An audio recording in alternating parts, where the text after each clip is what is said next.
Buenas tardes, buenas tardes. Antes que nada, bienvenida, querida vicepresidente primera del Gobierno. Bienvenido, querido presidente de la CRUE y rector de la Universidad Carlos III. Hay más rectores, rector de Alcalá de Henares y todas las autoridades, amigos y amigas que nos acompañan en esta tarde. Para mí es un placer, como presidente del Círculo de Bellas Artes, daros a todos y a todas la bienvenida a este foro I+D+C. Como sabéis o como sabemos, es un foro en el que el C abarca el ámbito del arte y las humanidades, pero en el sentido de la transferencia y la capacidad empática con otros ámbitos de la sociedad y de problemas sociales. Este foro surge hace 2 años en el Círculo de Bellas Artes, liderado, y participan 6 grandes universidades públicas de Madrid: Alcalá de Henares, Autónoma, Carlos III, Complutense, Rey Juan Carlos y UNED. Y 5 embajadas europeas: Alemania, Francia, Italia, Portugal y Suiza. La Comunidad de Madrid también y la Fundación Banco de Sabadell. Y tiene la idea precisamente de esa interrelación, esa posibilidad de la innovación en relación con una serie de ámbitos precisamente y prácticas sociales. Hemos tenido jornadas y foros sobre la inteligencia artificial, ese oxímoron que reúne 2 palabras al parecer incompatibles, los retos de la comunicación, sobre el turismo, sobre el impacto social de la cultura y el sector médico-sanitario. En todos estos ámbitos se ha podido comprobar esa relación o esa posibilidad de que desde el arte y las humanidades pueda aportarse y entrar en empatía y en sinergia en estos distintos ámbitos sociales. Sobre todo teniendo en cuenta, y es el mensaje claro de estos foros, que la innovación en todos los territorios no puede reducirse a la mera tecnología o inteligencia artificial. No es la matesis, sino es el logos lo que predomina en ese ámbito de aportaciones. Fíjense que las entidades que conformamos este foro I+D+C, estamos convencidos de que no puede haber una auténtica innovación sin una aportación decisiva por parte de las artes y las humanidades. Esto me recuerda aquella frase del curso de Gilles Deleuze, que se llamaba un curso sobre el concepto de diagrama y que trataba sobre arte, que decía: quizás ustedes se preguntarán qué puede aportar la filosofía al arte. Y decía, la pregunta está mal planteada. Es más bien qué puede aportar el arte a la filosofía. Y aquí diríamos también, por tanto, no es lo que la filosofía, el pensamiento, las artes humanidades pueden aportar a la empresa, sino también qué es lo que ellas pueden aportar a la empresa y no la empresa al otro ámbito. En ese sentido, se trata de acudir o atender a unos valores que están y se relacionan en el corazón de la acción económica y social del Gobierno de España también en este momento, cosa que nos alegra mucho y además justifica, creo, fundamentalmente la presencia de la vicepresidenta primera y ministra de Asuntos Económicos y Transformación Digital, una combinación que tiene una coherencia tremenda precisamente con este foro. También la presencia de las universidades, no solo por formar parte del consorcio que estamos en este foro, tiene que ver mucho con la aportación y la discusión y el debate interno y las aportaciones científicas que hacen las universidades. Y estoy seguro que nuestro rector Juan Romo, cuando tome la palabra, hará y acentuará precisamente esta faceta. Hemos tenido más foros, la relación entre virtud pública e inteligencia artificial, la ética en el ámbito de los recursos humanos, la consultoría filosófica de empresas o la lógica y la argumentación aplicadas al ámbito empresarial. Han sido las jornadas de esta mañana sobre el tratado. Y me gustaría además hacer una advertencia y una explicación. Miren, el logos, la poiesis, el dictum, no son precisamente, no se pueden considerar como una especie de manual de autoayuda, sino que precisamente es el camino del preguntar que posibilita el pensar. Y en ese sentido es en el que nos parece más determinante. Yo querría terminar en este momento en el que a veces nos llegan esos ecos del debate sobre las empresas y los empresarios, dar mi mejor visión de esa importancia primordial social de las empresas. Y para ello tengo que acudir a la filología.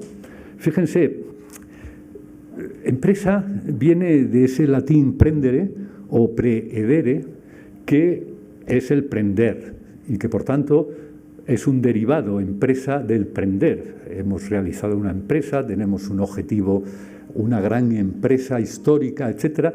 Nos da precisamente toda la complejidad y connotaciones de ese campo semántico.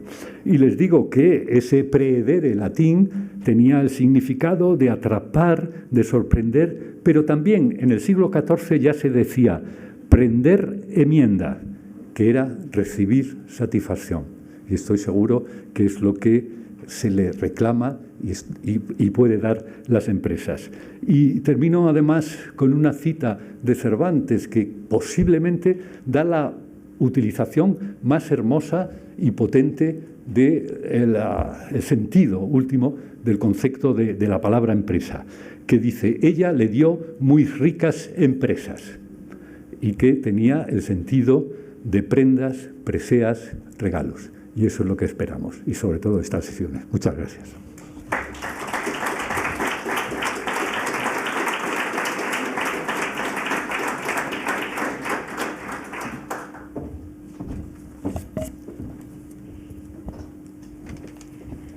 Muy buenas tardes.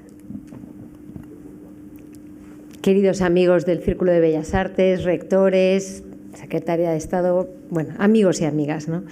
Es un verdadero placer, es un gran placer estar aquí esta tarde, en una jornada que me hace especial ilusión por varias razones. En primer lugar, por estar aquí en el Círculo, que la verdad considero mi casa y que siempre es un placer, además de día y con esta vista y este sol, pues claro, es un momento extraordinario.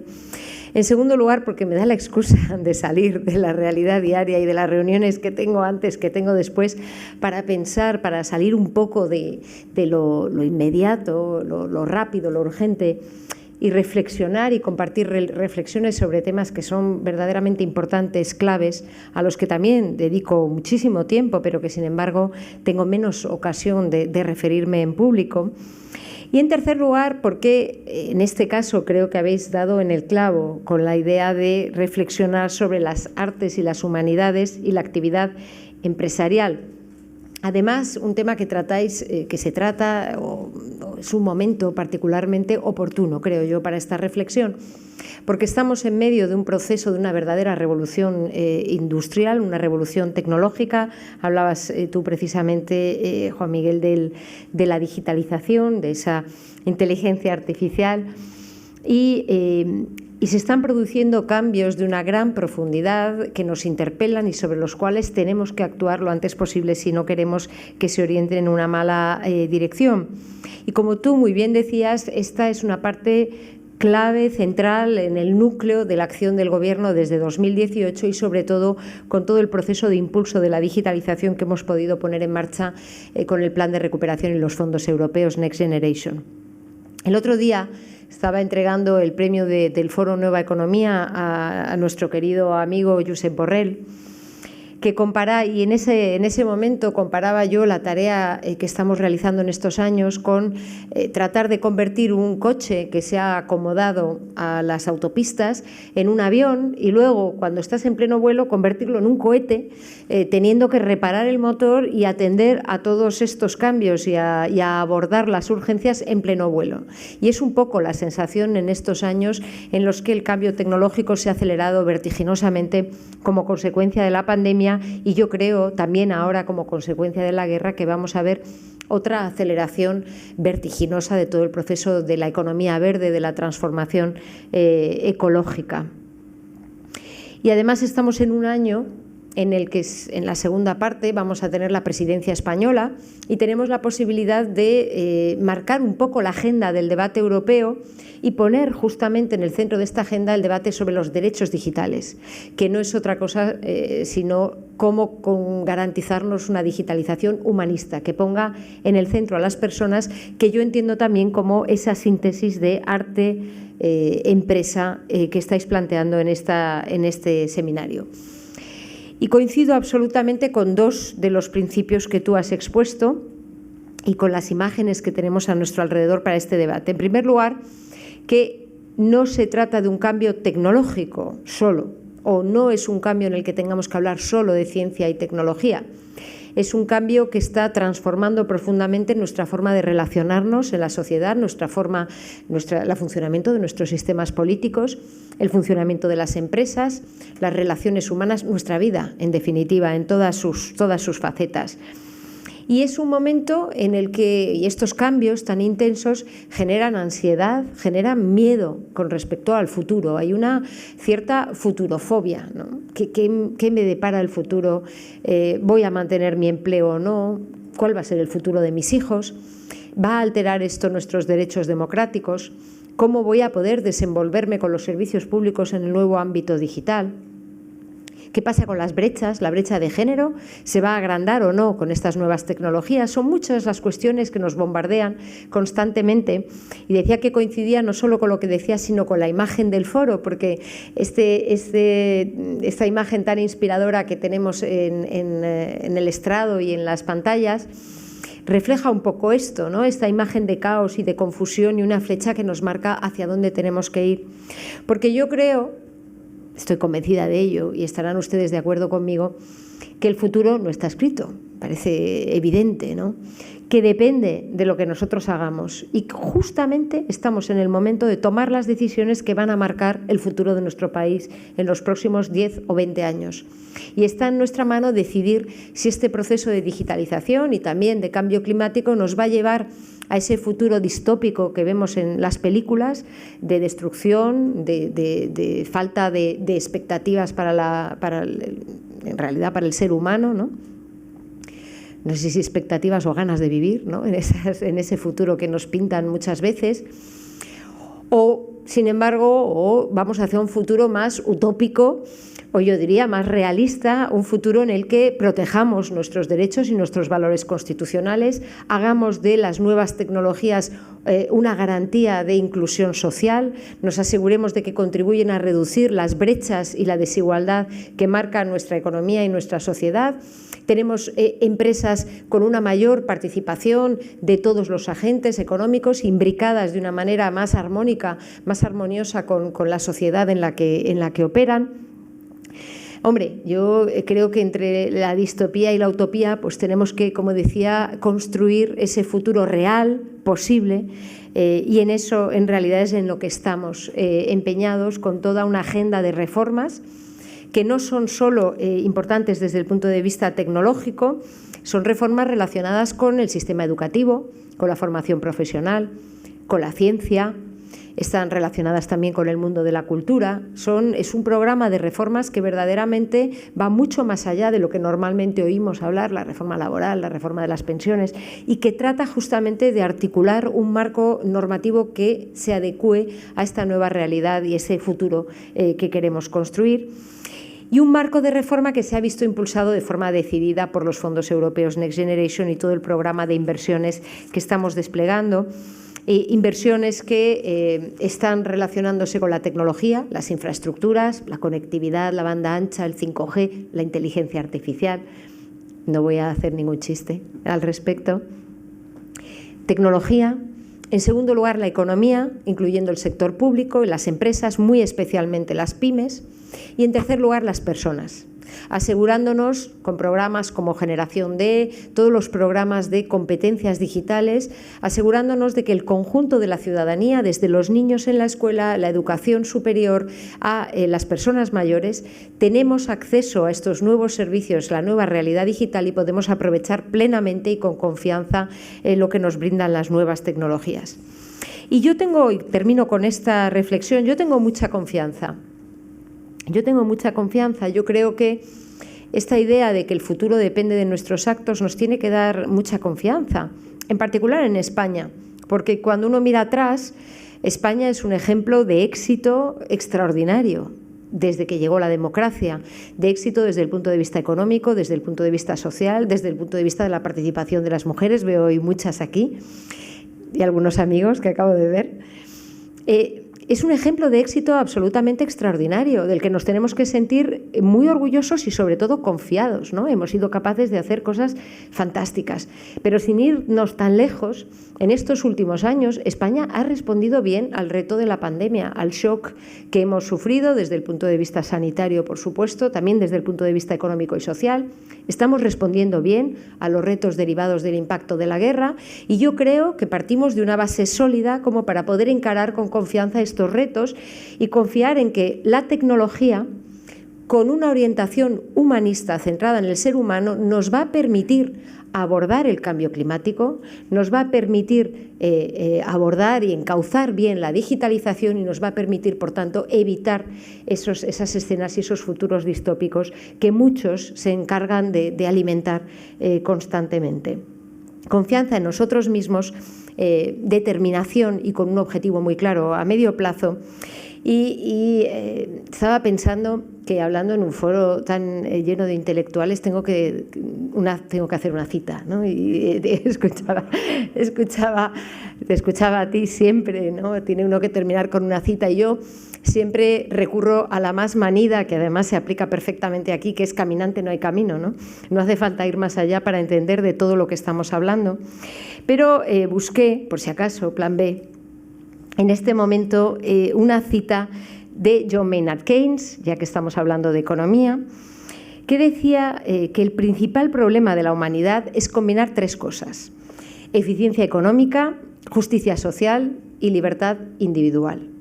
Estos eran los retos que se planteaban a principios del siglo XX y ahora, con una tecnología completamente distinta, cuando estamos viendo las posibilidades de la inteligencia artificial, del chat GPT, de las tecnologías de la computación cuántica, de la neurociencia, las neurotecnologías, las posibilidades en el ámbito audiovisual, la fotónica, todas estas nuevas tecnologías, yo creo que nunca han sido tan pertinentes estos tres objetivos que en definitiva nos guían cuando trabajamos cada día. Les dejo con esta reflexión y muchas gracias.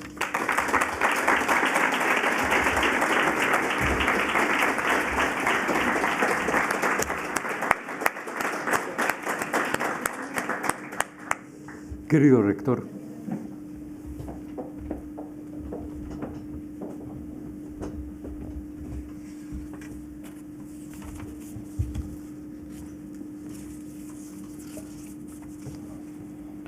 querida vicepresidenta primera del Gobierno, querida Nadia, querido presidente del Círculo de Bellas Artes, querido Juan Miguel, querido director del Círculo, querido rector de la Universidad de Alcalá, querida directora general, agradezco la invitación del presidente del Círculo de Bellas Artes, Juan Miguel Hernández, para inaugurar este foro que celebra el encuentro entre la empresa, las artes y las humanidades.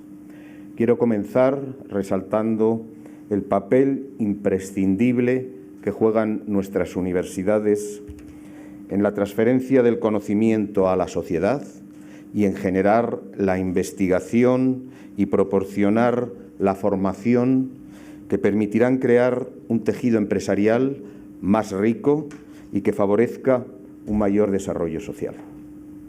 Como rector de la Universidad Carlos III de Madrid, me gustaría poner en valor el liderazgo de la universidad desde su fundación en la promoción del diálogo interdisciplinar entre el ámbito científico-tecnológico y el humanístico.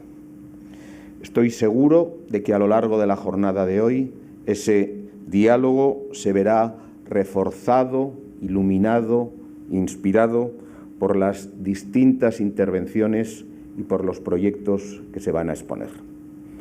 En la Universidad Carlos III de Madrid, que es especialmente prestigiosa en el campo de la empresa y de la economía, potenciamos que los estudiantes, las estudiantes, realicen estudios de humanidades de forma transversal en todos los grados.